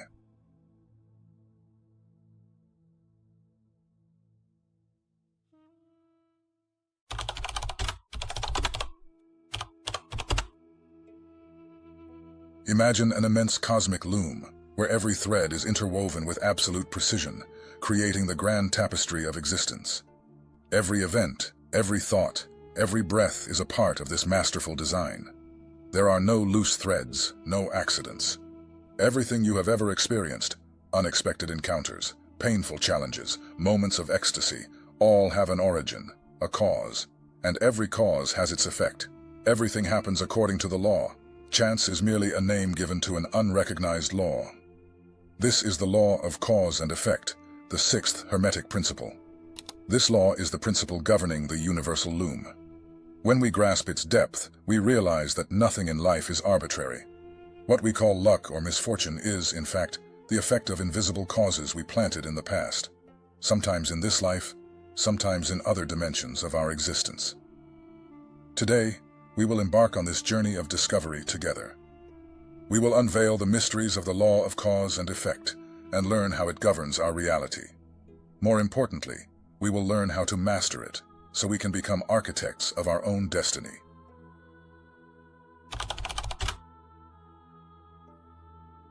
Every cause has its effect. Every effect has its cause. Everything happens according to the law. Chance is but a name for the law not recognized. This statement, drawn from the Kybalion, invites us to look at reality with heightened awareness, to recognize that behind the apparent chaos of the universe lies a sublime and flawless order.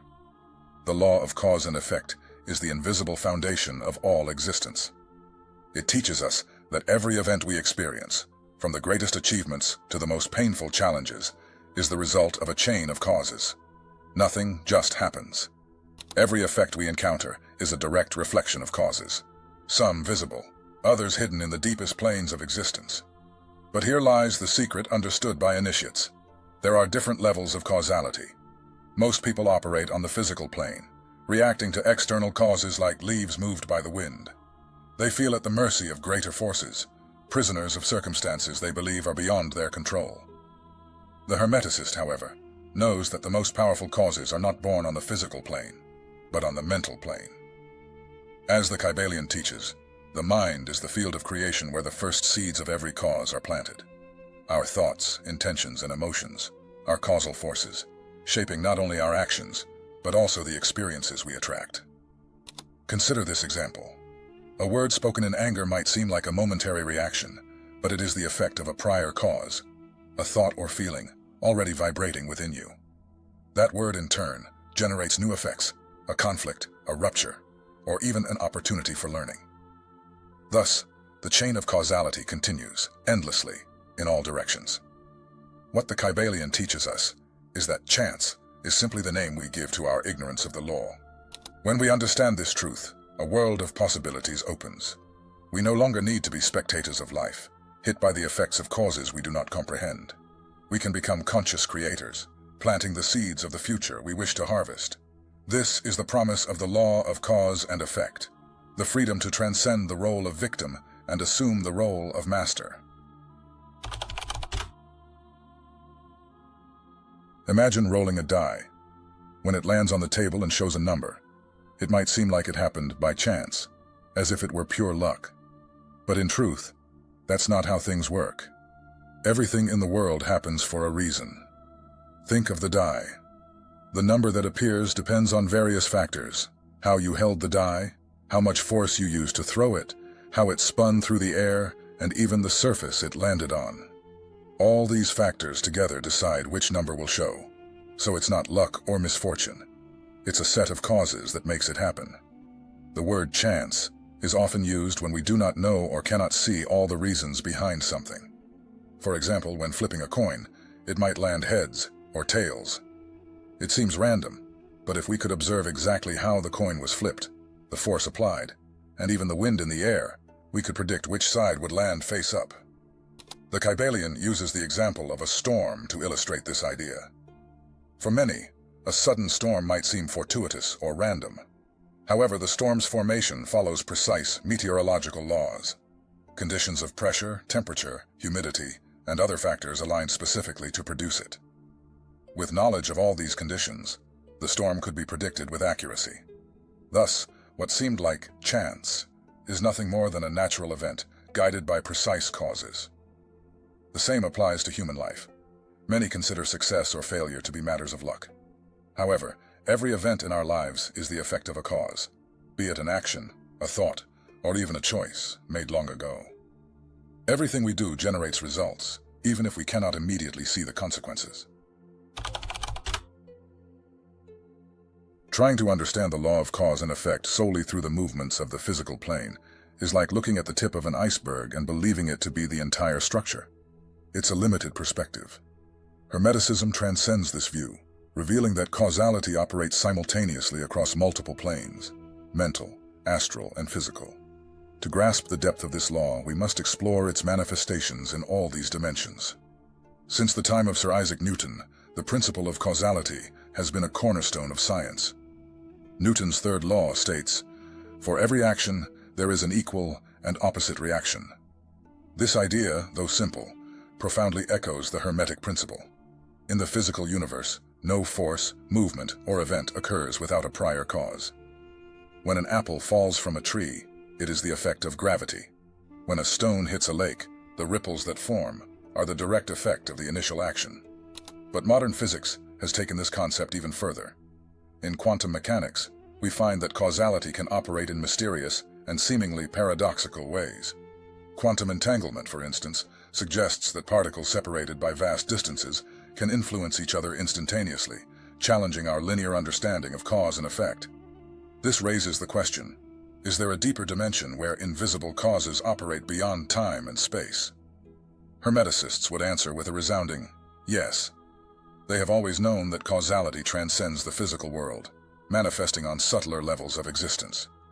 The Hermetic sages have long emphasized that causality is not merely linear, but multidimensional. This means that the cause of an event on the physical plane may originate from a thought, intention, or emotion on the mental plane.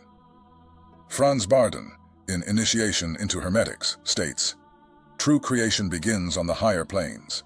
What we see in the physical world is merely the delayed reflection of what has already been shaped on the mental and astral planes." For instance, a persistent thought of fear can create tension in the physical body, leading to illness. Conversely, thoughts of love and gratitude can foster states of well-being and health.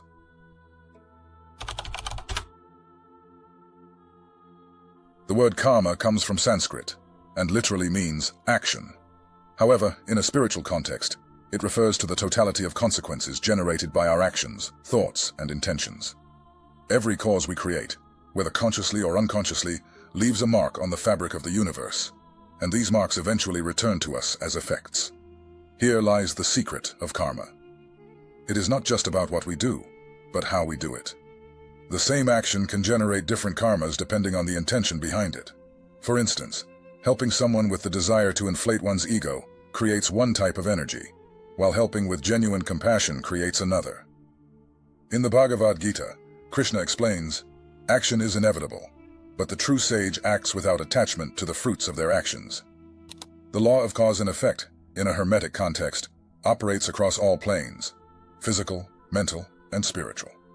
Karma is the manifestation of this law when viewed through the lens of the soul's journey across multiple lifetimes.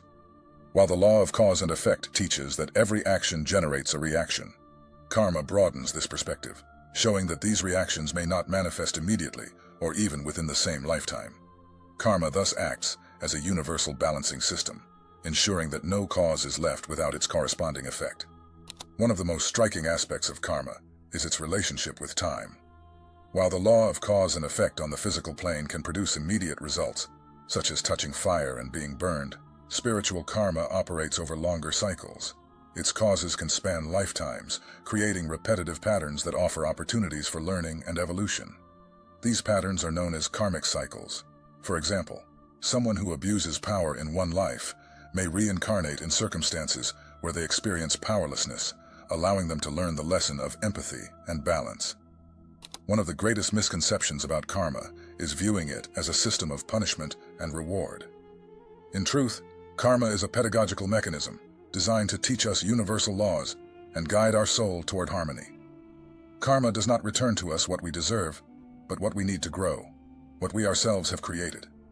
It offers us the chance to recognize our mistakes, correct our paths, and align our lives with higher laws. The law of cause and effect and karma do not exist to imprison us, but to liberate us. When we understand their dynamics, we cease to be victims of fate and become masters of our reality. As Eliphas Levi once said, "He who knows the law does not complain of it. Instead, he uses it for his purpose." We live in a world where many feel at the mercy of circumstances. Most people believe they are victims of external forces, fate, luck, or misfortune. This perception creates a sense of powerlessness, an invisible prison where responsibility for one's destiny is handed over to something or someone outside oneself. But the law of cause and effect offers extraordinary liberation. It reveals that we are the creators, consciously or not, of everything we experience. The first step toward mastery is to take full responsibility for your life. This does not mean blaming yourself for the past, but understanding that, in some way, you were the cause of everything you have experienced. Whether through thoughts, actions, or omissions, everything in the universe operates according to the law. When we stop blaming the world and start looking within, we free ourselves from the role of the victim. We become aware that every choice, thought, and action has an impact on the world around us and on what we receive in return. The true master is one who not only reacts to circumstances, but consciously creates new conditions. They observe their choices and intentionally plant the seeds they wish to harvest. Imagine that your mind is a fertile field, and that every thought is a seed. Thoughts of fear, doubt, or resentment will produce bitter fruit. But thoughts of courage, love, and gratitude will yield a harvest of harmony and prosperity. Franz Bardon, in Initiation into Hermetics, emphasizes that the magician works on the mental plane before any other. The mind is the first motor. What we create in the mind inevitably manifests on the material plane. By mastering the mind, you master the cause, and by mastering the cause, you master the effect. Even the wisest of masters cannot escape the causes they themselves planted in the past. But instead of resisting unwanted effects, the master embraces them as precious lessons. They understand that every challenge is an opportunity to grow and align more closely with the law. The Buddha said, "What you are today is the result of your thoughts of yesterday. What you will be tomorrow is the result of your thoughts today." What distinguishes the master from the victim is not the absence of challenges, but how they face them. The master sees the effects in their life not as punishments or rewards, but as perfect reflections of their own actions and intentions. They understand that life is not happening to them, but through them. By mastering the law of cause and effect, you become free.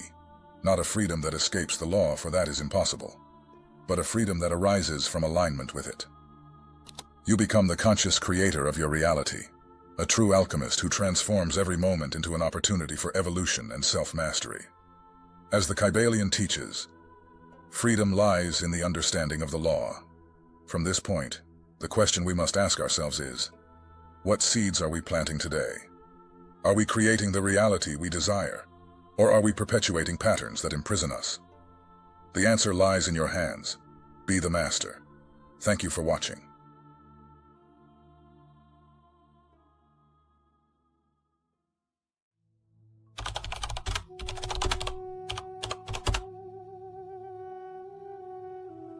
Imagine a tiny seed. It seems inert, almost insignificant, until it is placed in the soil. But something magical happens when the seed, which carries within it the masculine principle of potentiality, encounters the fertile soil, representing the feminine principle of nourishment and receptivity. Together, they initiate a process that transforms something seemingly simple into a majestic tree, full of life and purpose. This natural phenomenon is a perfect manifestation of the law of gender, the seventh of the Hermetic principles. Just like the seed and the soil, everything in the universe, including our minds and spirits, depends on the interaction and balance between masculine and feminine energies to create, transform, and manifest. In this video, we will explore how this universal law applies to all aspects of existence, from the physical to the spiritual, revealing the secrets of how these two opposing yet complementary forces work together to sustain all creation. The law of gender is one of the most profound among the 7 Hermetic principles. It transcends the common notion of masculine and feminine, connecting to a universal dynamic of polarities that permeates all creation. At the core of this law lies the understanding that everything in the universe contains 2 complementary principles, the masculine and the feminine. These do not merely refer to biological or societal aspects, but to archetypal forces that shape the workings of all existence. The masculine represents active, expansive, and projective energy. It is the creative impulse, the initiating will, the spark that sets movement into motion. It is like the ray of sunlight touching the earth, without which life could not germinate. The feminine symbolizes receptive, nurturing, and generative energy. The fertile soil that transforms a seed into a tree. It embodies introspection, intuition, and the ability to create from within. These forces are not oppositional in the sense of conflict, but complementary, like 2 halves of a whole, that together create universal harmony. Masculine energy is not exclusive to men, just as feminine energy does not belong solely to women. These forces are universal, residing within all beings, and are in constant interplay within us.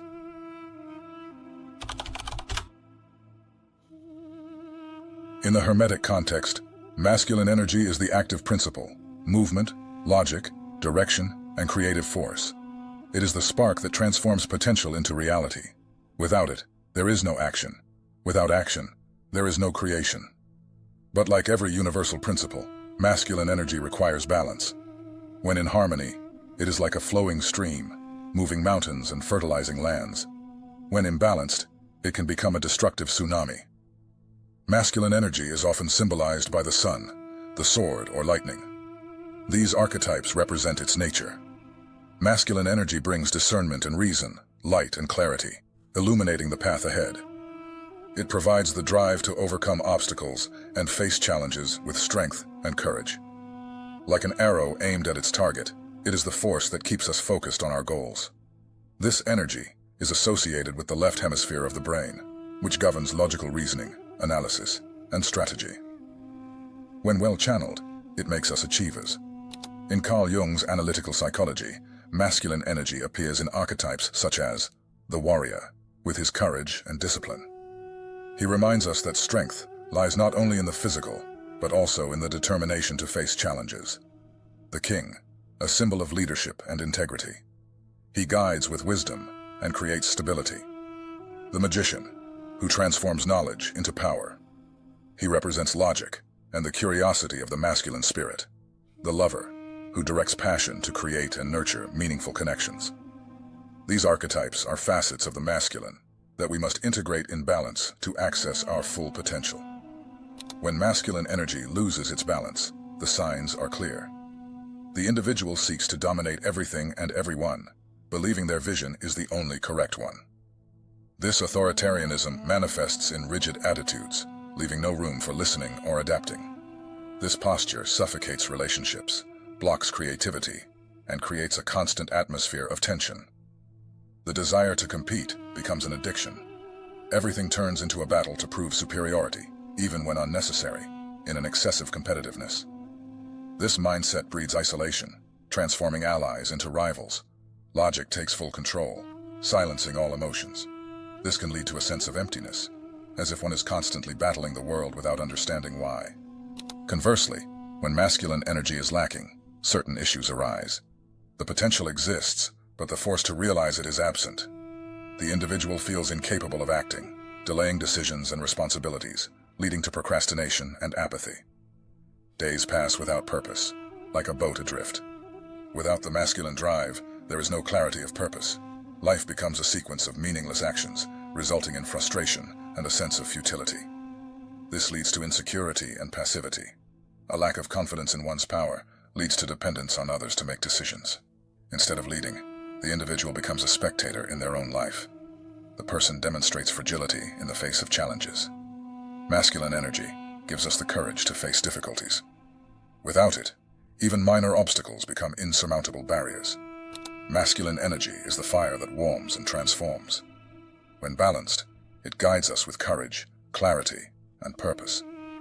It is not merely a force that builds, but also one that protects, leads, and inspires. Cultivating it is an act of self-love, a recognition of the divine power that exists within each of us. Feminine energy is the receptive, fluid, and intuitive side of all things. It manifests in the right hemisphere of our brain and is deeply connected to feelings, delicacy, intuition, attention to detail, insights, receptivity, ancestral wisdom, compassion, patience, lightness, creativity, and art. This force is present in everyone, regardless of biological gender, as one of the fundamental poles of universal balance.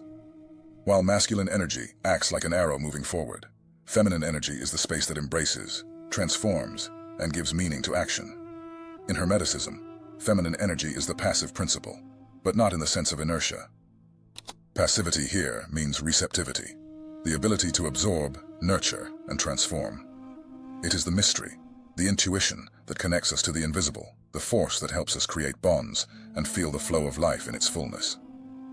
This energy is manifested in moments of pause, inner listening, and compassion. It is what allows us to understand without words, feel beyond reason, and create from nothing. One of the most evident examples of feminine energy in nature is the lunar cycle. The moon, with its phases of growth and decline, symbolizes the fluidity, receptivity, and transformation that characterize feminine energy. Just as the moon influences the tides, feminine energy has an invisible but profoundly impactful power that governs cycles and processes. During the growth from the new moon to the full moon, we see the ability to embrace and nurture, while in the decline from the waning moon to the new, we perceive the power of introspection and renewal. This cycle reflects the very essence of the feminine, to create, transform, and rest in perfect harmony with the natural rhythm. Jung identified in the collective unconscious a series of archetypes that represent aspects of feminine energy. The mother, nurturer, protector, source of life and security. This archetype represents the capacity to care for, nurture, and protect both physically and emotionally. In nature, this is seen in animals caring for their young or in fertile soil that nourishes us. The maiden represents youth, potential, innocence, and curiosity. She is the creative energy and the beginning of new cycles. She symbolizes purity and enthusiasm for life, bringing a renewing energy. It is like spring, when everything blooms and new beginnings are possible. The witch represents introspection and the accumulated knowledge of life, which guides and illuminates with deep wisdom, like the waning moon that brings quietude and moments of reflection. The queen. This archetype unites the power to lead with the heart to nurture. She is just and compassionate, governing with wisdom and balance. She represents feminine energy at its peak. But just like masculine energy, feminine energy can also become imbalanced, manifesting in harmful ways, either in excess or deficiency. When feminine energy is in excess, we lose our center and become dominated by emotions, lacking the structure needed to handle challenges. Everything becomes too intense. Small problems are amplified, and there is a tendency to drown in feelings like sadness, anxiety, or fear. Uncontrolled emotions. There is a lack of boundaries. Extreme receptivity leads to an inability to say no. People, ideas, and situations enter one's life indiscriminately, causing overload. Or victimization. The person feels trapped by circumstances, unable to take control, and starts blaming external factors for their situation. When feminine energy is deficient, we lose connection with our creative and nurturing essence, leading to a disconnection from intuition. There is difficulty in listening to oneself or understanding what others feel. The person becomes rigid, distancing themselves from the natural flow of life. Ideas stop arising. The inner world feels barren, and the joy of creating or nurturing disappears. Without feminine energy, empathy fades, and the person may become distant and cold. When feminine energy is balanced, the benefits become evident in various aspects of life. There is greater empathy, the ability to listen and understand others without overburdening relationships with unrealistic expectations or emotional dependencies. There is a reconnection with intuition. The power of feminine energy lies in its ability to generate life, deeply connect with others, and create from nothing, like Mother Earth, who generates and nurtures. When balanced, it is a source of wisdom, creativity, and inner peace, allowing for the flow of life and the ability to adapt to challenges with serenity and strength. Its true power lies in its softness and its ability to perceive and transform the world from within.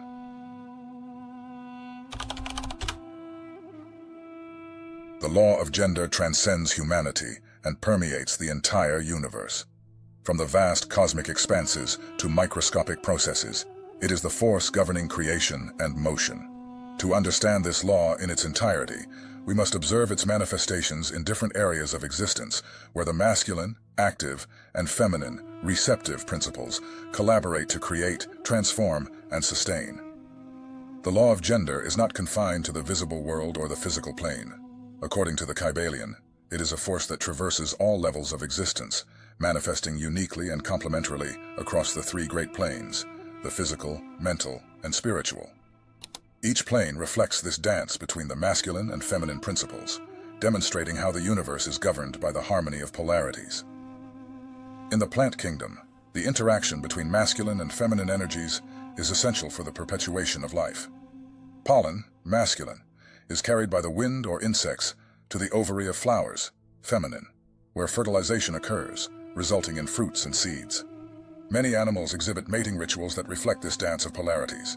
The male courts, masculine action, and the female chooses and nurtures, feminine receptivity, ensuring the continuation of the species. In the grand theater of existence, the relationship between the masculine and feminine principles is like a cosmic dance, where each plays an indispensable role in creation. The masculine principle bears the responsibility of directing energy, acting as the initial force that awakens and activates the creative potential of the feminine principle. However, it is the feminine, in its essence, that performs the act of creation itself. This dynamic manifests across all planes of existence.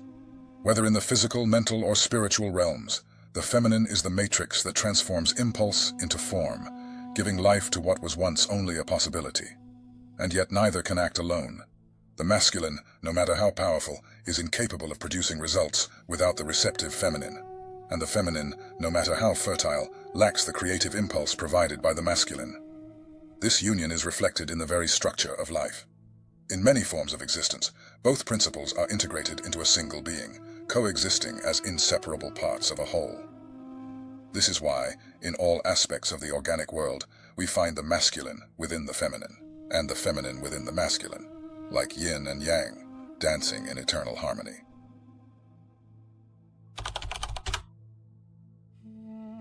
Within every human being there is a sun and a moon, a king and a queen. When both dance in harmony, the soul blossoms. The balance between masculine and feminine energies within us is the secret to achieving harmony, creating a powerful magnetic field capable of attracting anything we desire into our lives.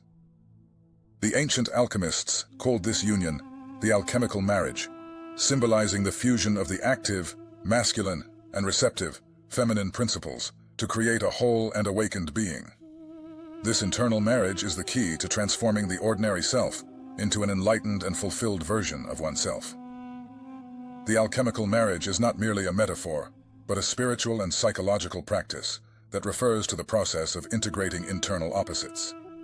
Masculine energy represents logic, action, and focus, while feminine energy symbolizes intuition, receptivity, and creativity. Together, they form the perfect unity, like the yin and yang in Taoism, where each force contains a bit of the other. Before achieving balance, it is essential to recognize which of these two energies do you perceive most strongly in your life. This reveals which internal energy is currently dominant. Now let us explore some simple practices to help balance these energies within you. Dance and body movement. Dance is both a symbolic and physical practice that balances both energies. Dance freely, letting your body flow to the rhythm of the music, feminine. Then incorporate deliberate and rhythmic movements, masculine. Cultivate intuition and action. Integrate moments of introspection with concrete actions. Dedicate time to listen to your intuition, feminine, before acting. But plan your steps clearly, masculine, to manifest your intentions. Before starting a creative project, allow yourself to dream and visualize. Then develop a structured plan to execute it. Work with internal archetypes. In the unconscious, the masculine and feminine principles can be seen as archetypes, such as the king and queen, or the warrior and the sage. Ask yourself, which internal archetype needs to be strengthened? Visualize yourself embodying the qualities of that archetype in your daily life. The integration of these energies is not just a spiritual practice, but something that can be applied to your routine. Here's how to bring balance to different areas of life. At work, use your masculine energy to organize tasks and achieve goals, but trust your feminine energy to find creative and intuitive solutions. In relationships, allow the masculine to lead with courage and protection, while the feminine nurtures, understands, listens, and embraces. Healthy relationships reflect the balance between these energies. In spirituality, seek the divine with discipline and devotion, masculine, but also with surrender and trust, feminine. In esoteric traditions, the alchemical marriage is often represented by the union of archetypes, such as the marriage between the king and queen in medieval alchemy. This symbol reminds us that true union does not happen outside of us, but within, when we recognize that all polarities exist within our own soul. The union of the masculine and feminine is not the meeting of two opposing forces, but the fusion of what we already are. It is the moment when we cease being fragments